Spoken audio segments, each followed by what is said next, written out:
Hi, Martina here. I created so many cards with the latest A Pocket Full of Happiness release that I thought I would like to share them with you before I share that 3-in-1 technique. So if you're just here for the technique, skip ahead. And if you'd like to see the cards, just lean back, grab a cup of coffee or tea, and enjoy the show. The first card is made with the Christmas frame, and on top there is one Christmas branch which I just tied together with a small ribbon. And the Merry Christmas sentiment is the fallout from the Holy Banner die set. The next card is a Nordic one because I think that elegant deer has to be inspired by these amazing Nordic designs as well as the pierced Christmas background. This reminds me so much of these beautiful sweater patterns. And of course, something Christmassy has an appearance again. Then there is a whole bunch of A6 top fold cards. This is the cat in a mug and the Geo Stars background. I have been using the Geo Stars background so much. I think it's on almost, not every, but almost every card in that release. And you maybe noticed that this is a fabulous die to create more than just one background from one pass through your die cutting machine. The Christmas tree here is a part of the Happy Rexmas set, by the way. And now, Holy Banner, which is a collab with Paige Taylor Evans, and I've been using the red Spellbinders foiled cardstock to create that shininess on the berries. This clean and simple one has the Geo stars in the background. You see them slightly raised with foam pads, and the sentiment is die cut from red glitter foam. Again, Geo Stars background and something Christmassy. And the greenery is from the Christmas tradition set, and I just took the branches to make a wreath. Now we have again Geo Stars in a rainbow order, and the Joy is the base layers of the Gingerbread Joy dies. I really like how they stand out. For this card, I've been using the Christmas branches in the background, and on top there is that beautiful Dala Horse, which is such a nice, versatile die. And another favorite, Happy Rexmas. On Geostars, of course. I couldn't love that dinosaur more. I think we need more Rexmases. And to end the cards, this is again something Christmassy in the background, and then the Christmas village on top, and I colored the houses with alcohol markers. And these are the rocking horses. The rocking horse die is a regular flat die, but I have cut the base layers twice, and with a small piece of paper that I just folded in a small triangle, I was able to create these rocking horses. I think they would make beautiful ornaments on a tree, or maybe, well, an add on to a gift. And yeah, I really like them. But now it's time to get started with that 3-in-1 card making idea. I am, of course, focusing on the Geo Stars background die, and I have been cutting this one time from a piece of Nina Solar white cardstock. I have then made sure that I catched all these small fallout pieces with a piece of press and seal. I absolutely love press and seal, especially for techniques like this, because you can make sure that everything stays nicely in place whilst you are working with it. My first background will be a very clean and easy one, just these crosses slightly raised from the background, and to do so I have just, well, cut my foam squares in half because they were too big, and I'm now just placing one piece to each piece. And after that's been done, I just lift all these protecting sheets from the backside of the foam adhesive tapes and then just glue my card panel onto the foam squares. I really like when cover dies like the Geo Stars are rectangular or geometric because it helps to get everything in a nice angle. I I did miss some of the stars, but again, with dies like this, it's super easy. You can just place the foam squares and then place, or paper piece actually, the pieces back in, and you're already done. I mean, this was so fast and so easy, and I think it looks so nice. Of course, just flipping the card base and making sure that all these, well, pieces which don't fit to the card are gone and you're done. I think that's a very nice and effective way. But now let's get messy. This is the actual Geo Stars background, and as I'm going to work with texture paste, I'm making sure that I am gluing it to a piece of cardstock, which is also a card base, and to make sure that everything stays in place, I'm using a small piece of washi tape. These washi tape pieces make sure that the cardstock stays in place and will be also easy to remove when I'm done with the technique. I am using white texture paste and Lindy's magical shakers for this technique.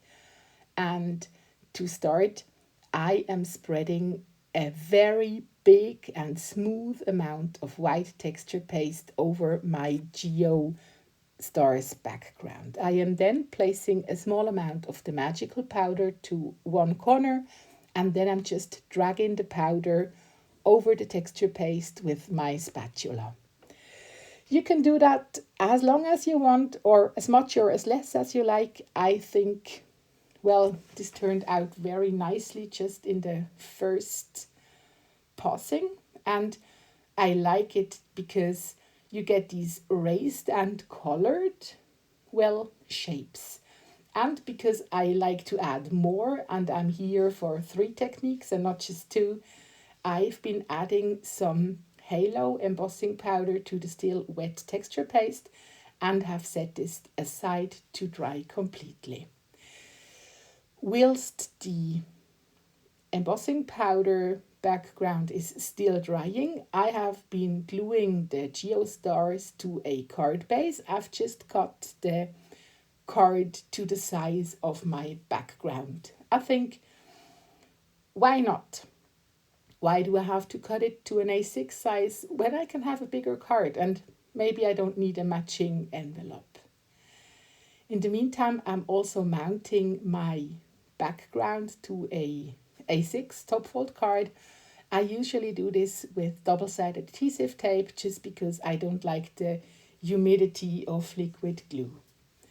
I am then, after my background is completely dried, heat setting the embossing powder.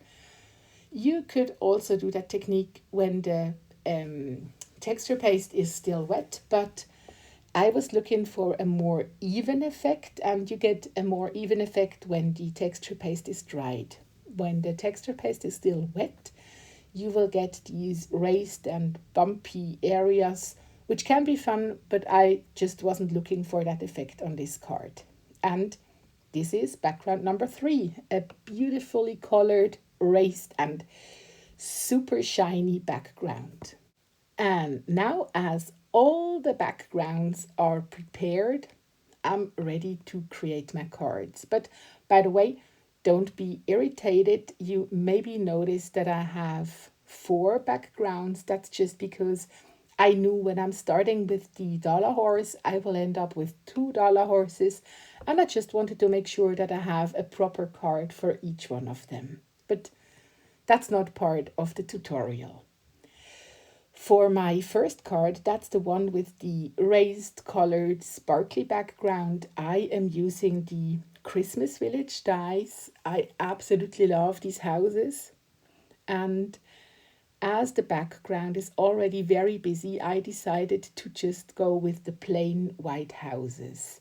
And I'm just, well, checking which arrangement could look nice on the card. And as soon as I have found this, I'm using my Burley Arts glue to glue the houses together before I add some 3D foam to the backside of the houses, so I have slightly raised houses.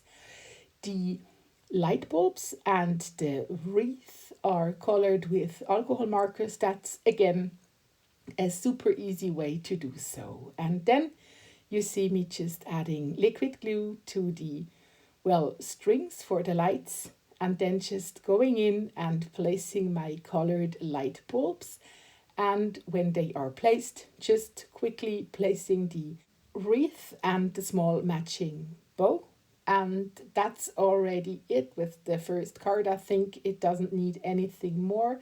And I also think it was actually a very quick one. But it looks not so fast and easy, I think. But I really like the shine in the background. And then I had a little mix up because I was planning on card number 2 with the, well, the stencil background and the joy from the Gingerbread Joy.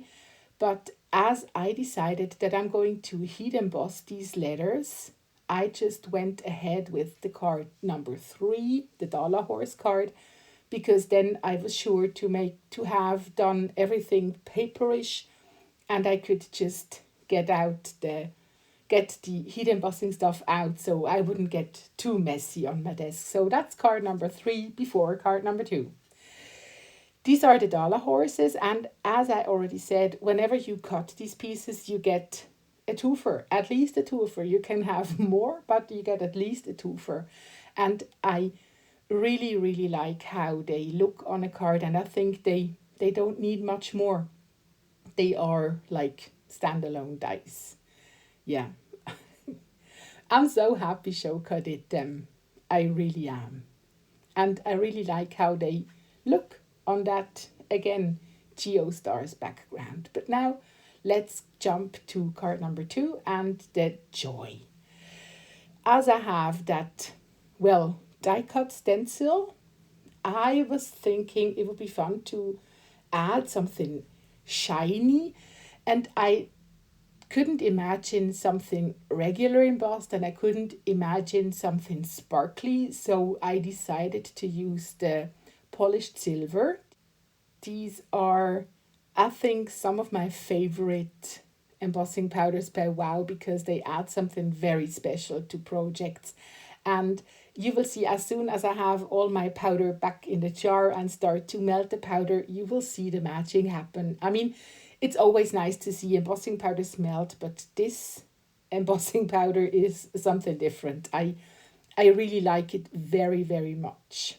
And as soon as I'm done with the heat embossing, I'm again using some foam adhesive squares. And the convenient thing with, again, geometric patterns is it's not so hard to mess up with the alignments, but as always, I'd like to get sure that I have everything in somehow a nice angle. So I'm just using my ruler to make sure everything is aligned nicely and, yeah, correctly. And to finish the card, I've been using the hoe from the Something Christmassy die set and just flipped it so I have Oh Joy. And yeah, that's the third card. Well, actually card number 2, but card number 3 is already done. So I'm done with my 3-in-1 card making idea. And I really, really hope you like my ideas as much as I do. And yeah, I hope you find all the answers you may have in the description box below. And I really hope you feel inspired to get creative. And yeah, we see each other soon with a next video. Have a wonderful day. Bye.